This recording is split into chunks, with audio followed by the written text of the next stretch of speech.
Hello प्यारे बच्चों, आज हम पाठ 16 श्रम की महिमा कविता के एक्सरसाइज करेंगे, जिसमें शब्दार्थ, संदर्भ, प्रसंग, व्याख्या, सही विकल्प, रिक्त स्थानों की पूर्ति करो, प्रश्नों के उत्तर, पंक्तियों के भाव स्पष्ट कीजिए, भाषा की बात आदि करेंगे। तो कविता के लेखक हैं भवानी प्रसाद मिश्र।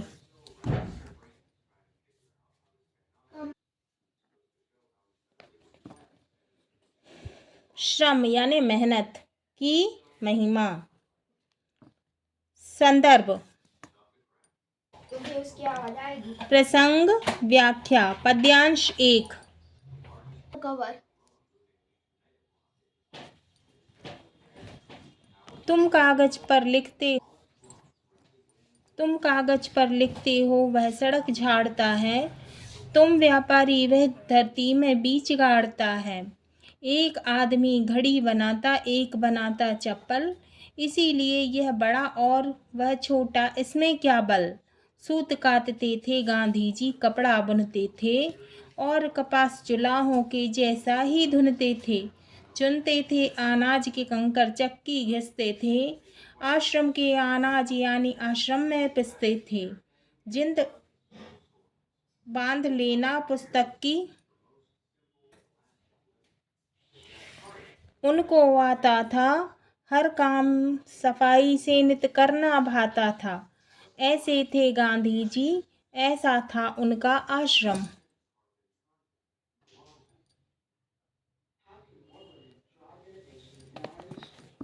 संदर्भ, उपर्युक्त पद्यांश हमारी पाठ्य पुस्तक भाषा भारती में संकलित श्रम की महिमा नामक कविता से अवतरित किया गया है। इसके रचयिता कवि श्री भवानी प्रसाद मिश्र हैं। प्रसंग, उक्त पद्यांश में कवि ने श्रम यानी मेहनत की महिमा बताई है। कवि कहते हैं कि व्याख्या, कर्म करने वाले सभी व्यक्ति बराबर हैं, चाहे वे लेखक हैं, सड़क साफ करने वाला हो, किसान हो, घड़ी साज। हाथ बहुत दुख रहा है, ये लाल हो रहा है, हाथ देखो।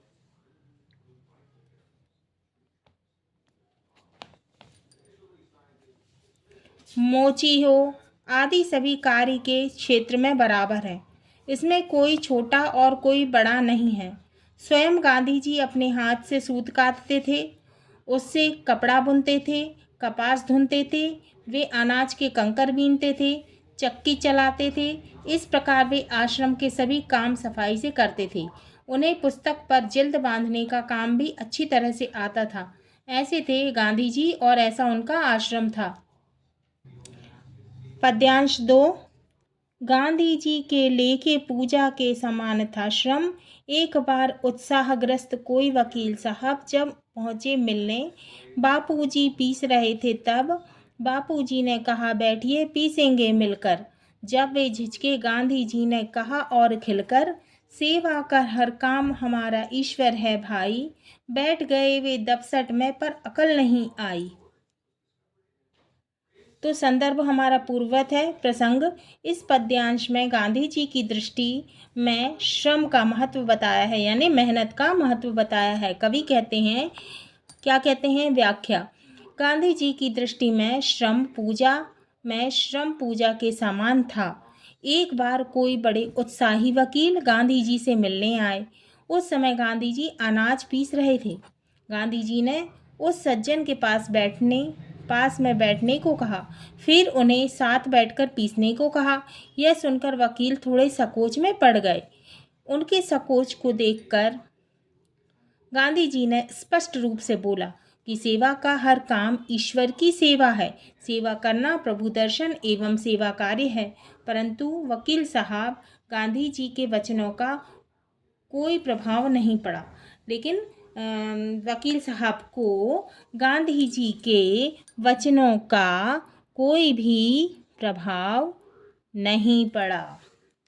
तो श्रम यानी कोई भी कार्य करना ईश्वर के कार्य के समान होता है। अभ्यास, प्रश्न 1, सही विकल्प चुनकर लिखिए। क धरती में बीज बोता है, कौन बोता है? उत्तर है किसान। ख सूत काट कर कपड़ा बुनता है, कौन बुनता है? उत्तर है जुलाहा। ग गांधी जी से मिलने पहुंचे थे, कौन पहुंचे थे? उत्तर है वकील। घ बापू जी पूजा के सामान मानते थे, किसको मानते थे? उत्तर है श्रम करना, मतलब मेहनत करना। प्रश्न 2, रिक्त स्थानों की पूर्ति कीजिए। क किसान धरती पर बीज गाड़ता है, तो खालिस्तान में आएगा बीज। ख गांधी जी अनाज से कंकड़ चुनते थे, खालिस्तान में आएगा कंकड़। ग गांधी जी को काम सफाई से करना भाता था, खालिस्तान में आएगा सफाई। घ गांधी जी कपास जुलाहे के जैसा ही धुनते थे, तो खालिस्तान में आएगा जुलाहे। प्रश्न 3, निम्नलिखित प्रश्नों के उत्तर दीजिए। प्रश्न का इसीलिए यह बड़ा और वह छोटा पंक्ति से कवि का क्या आशय है, मतलब क्या मतलब है? उत्तर, इस पंक्ति का यह आशय है, मतलब इस पंक्ति का यह मतलब है कि किसी भी व्यक्ति का काम छोटा या बड़ा नहीं होता, कार्य के क्षेत्र में सभी बराबर हैं। प्रश्न ख आश्रम के कार्य गांधी जी स्वयं क्यों करते थे? उत्तर, गांधी जी आश्रम को ईश्वर का मंदिर मानते थे।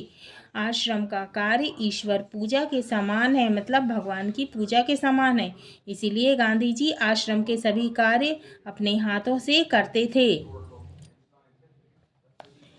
प्रश्न ग ऐसे थे गांधी जी संबोधन में कवि का क्या संकेत है? उत्तर, इस कथन में कवि का यह संकेत है कि उनका हर कार्य अपनी विशेषता लिए होता था।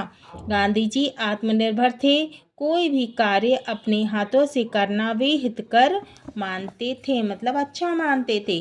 प्रश्न घ गांधी जी ने सेवा के काम को ईश्वरी कार्य क्यों माना है? उत्तर, गांधी जी सेवा को ईश्वर सेवा मानते थे, वे कर्म को पूजा की भावना से मानते थे, इसीलिए गांधी जी सेवा के कार्य को ईश्वरीय कार्य मानते थे।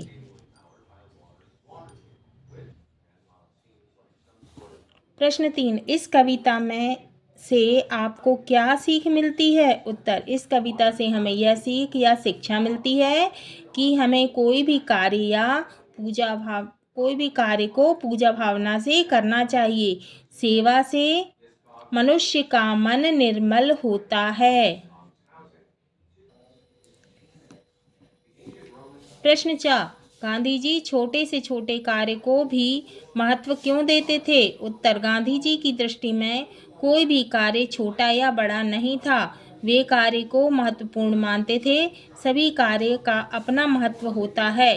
प्रश्न 4, निम्नलिखित पंक्तियों का भाव स्पष्ट कीजिए। क सेवा का हर काम हमारा ईश्वर है भाई, इसीलिए यह बड़ा और वह छोटा, इसमें क्या बल? भावार्थ, गांधी जी कहते थे कि कोई भी कार्य सेवा भाव से करने पर ईश्वर की सेवा से कम नहीं है। प्राणी मात्र की सेवा और ईश्वर की सेवा में कोई अंतर नहीं है, क्योंकि प्राणी भी ईश्वर की संतान हैं। ख एक आदमी घड़ी बनाता, एक बनाता चप्पल, इसीलिए यह बड़ा और वह छोटा, इसमें क्या बल? भावार्थ, कोई घड़ी बनाता मतलब सुधारता है, कोई चप्पल बनाता है, सब अपना अपना काम करते हैं, इसमें कोई भी कार्य छोटा या बड़ा नहीं होता है।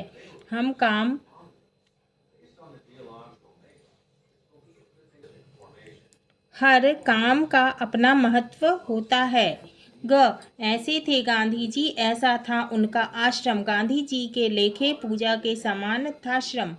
भावार्थ, गांधी जी तपस्वी से कम नहीं थे, उनका आश्रम ईश्वर का मंदिर था, वे श्रम को ईश्वर की पूजा के समान मानते थे। कोई भी श्रम व्यर्थ नहीं होता, श्रम सर्वथा फलदायी होता है। काव्य भाषा की बात। प्रश्न 1, निम्नलिखित शब्दों की वर्तनी शुद्ध कीजिए। पुस्तक, जुलाहो, ईश्वर, उत्साह। उत्तर दिए गए शब्द शुद्ध उच्चारण। पुस्तक, पुस्तक, जुलाहो, जुलाहो, ईश्वर, ईश्वर, उत्साह, उत्साह। प्रश्न 2, क स्तंभ में तत्सम तद्भव शब्द और ख तत्सम में तत्सम तद्भव लिखना है तो तद्भव शब्द ये हुए हैं और तत्सम। दूध का तत्सम होगा दुग्ध, घर का तत्सम होगा गृह, सूरज का तत्सम होगा सूर्य, मुंह का तत्सम होगा मुख, दांत का तत्सम होगा दांत, आग का तत्सम होगा अग्नि। मुहावरों का सही मिलान करो। मुहावरे और अर्थ। चक्की पीसना, मदद के लिए आगे बढ़ना। दूसरा, कागज काले करना, बात समझ में आना। अकल ठिकाने आना, बात समझ में आना।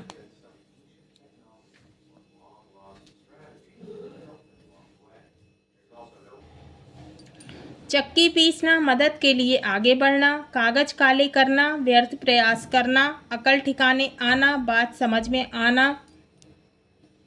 हाथ बढ़ाना, कड़ी मेहनत करना। उत्तर, चक्की पीसना, कड़ी मेहनत करना,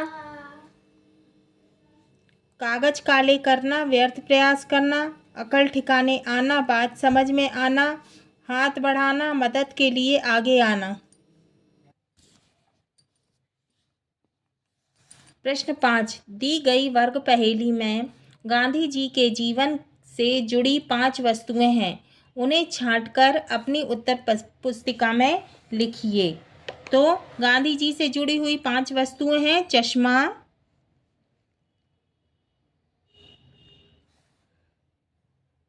चश्मा, घड़ी, लाठी,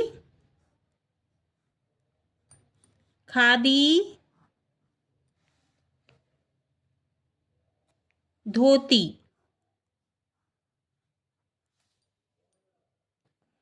तो उत्तर है चश्मा, घड़ी, लाठी, खादी की धोती।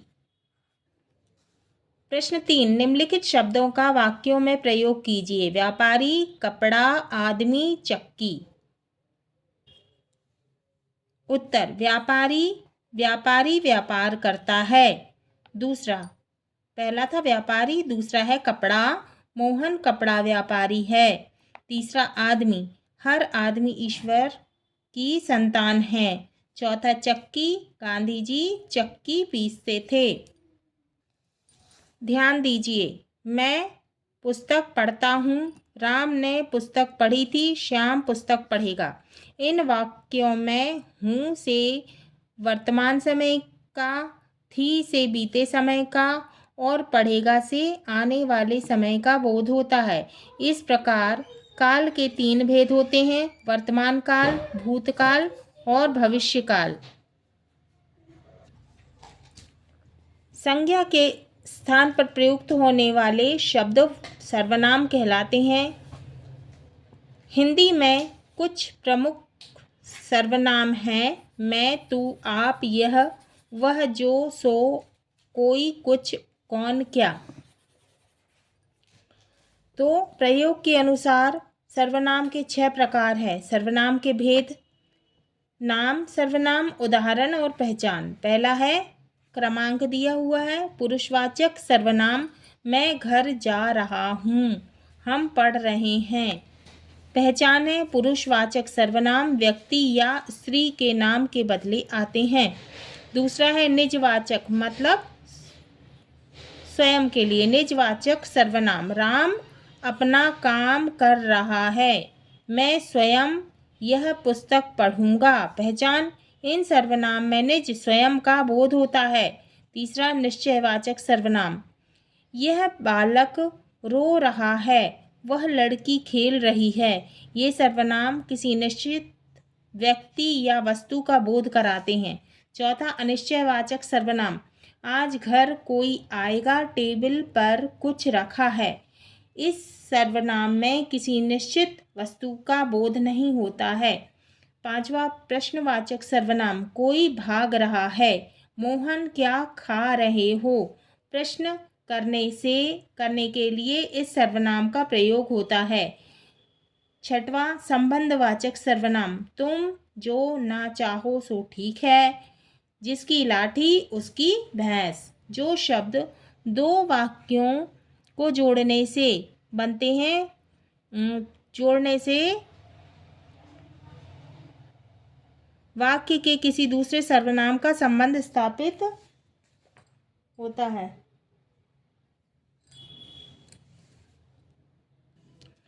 जो शब्द दो वाक्य को जोड़ने का काम करे, वाक्य में किसी दूसरे सर्वनाम से संबंध स्थापित किया जाए, ये इसकी पहचान है। तो हमारा पाठ 16 श्रम की महिमा की एक्सरसाइज पूरी हुई।